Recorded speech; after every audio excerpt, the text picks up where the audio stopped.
How to fix WhatsApp message not read on Android phone. Hello guys, in today's video I'm gonna show you how to fix WhatsApp message not read on Android phone. First, go to settings and then go to battery here and disable power saving mode, and then go to apps and apps again, and here type WhatsApp, click on it, and now click force stop, and then wait for this one here, and then click on it. Now just click clear cache,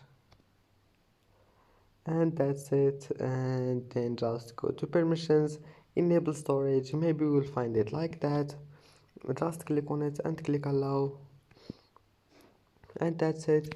Now just restart your phone and try again, and your problem must be fixed. And that's it for today's video. Don't forget like and don't forget subscribe, and see you in the next video.